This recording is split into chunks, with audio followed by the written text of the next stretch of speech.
Bonjour, et d'abord merci à Darmatan de donner l'occasion à des auteurs de publier leur premier livre, et qui plus est des livres engagés, des livres un peu polémiques, parce que Debout les athées de la Terre est un livre engagé, un livre, un pamphlet, un manifeste, plus que, c'est pas un roman, c'est un essai politique qui dit clairement ce qu'il veut dire. Il a été écrit sur un coup de colère ou d'énervement en août 2012, au moment du grand débat sur le mariage pour tous, où les religions se sont toutes unies pour tomber sur le dos de cette belle idée. Et surtout, on n'a entendu absolument pas ni les athées, ni la gauche athée, laïque et républicaine, la gauche traditionnelle, qui est restée obligatoirement silencieuse.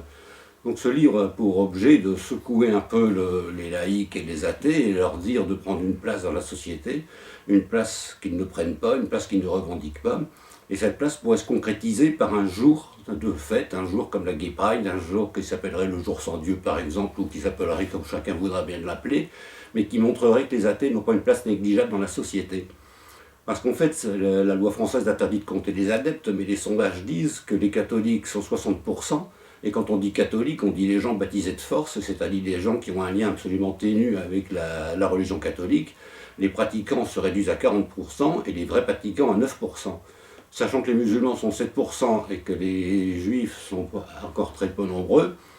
là, on peut considérer qu'il y a au moins 35%, voire 40% d'athées. Si on ajoute à ce chiffre les gens qui pratiquent très peu ou qui ne croient pratiquement pas,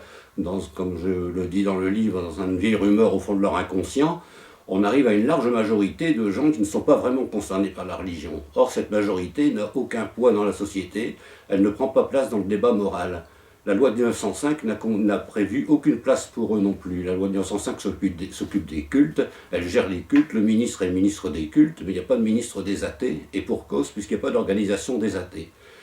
Si on reprend un peu l'histoire des religions servent surtout à faire la guerre, parce que comme le dit Léo Ferré dit la morale, ce qu'il y a d'encombrant dans la morale, c'est que c'est la morale des autres, ce qu'il y a d'encombrant dans la religion, c'est que c'est toujours la religion des autres.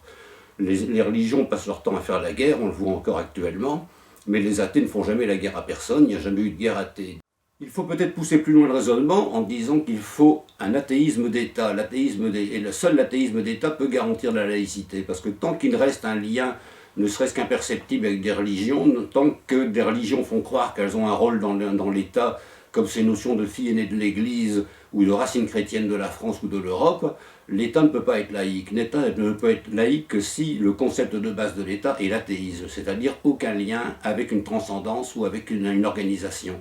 Parce que les religions sont des organisations redoutables, les organisations, l'agent catholique est un communautarisme supranational, puisqu'il est dirigé de Rome, et qu'il n'est pas rare que Rome prenne des positions sur les affaires intérieures de la France, que des parlementaires français vont prendre leurs ordres au Vatican, que le président de la République est lui-même chanoine du Latran. C'est tout un certain nombre de choses qui sont complètement incongrues et complètement anachroniques. Donc il faut revenir à un vrai athéisme de l'État, un vrai athéisme de la société, et c'est parce que les athées seront forts et qu'ils se feront entendre que la laïcité sera forte. Donc ce livre a été écrit en 15 jours de temps, en août 2012, au plus fort de la querelle sur le mariage pour tous. Ensuite, quand l'Harmattan m'a fait la bonté de l'accepter, il y a un an de travail dessus, d'élaboration, de notes, de recherche, mais l'essentiel du travail, c'est un coup de cœur, c'est un coup de colère.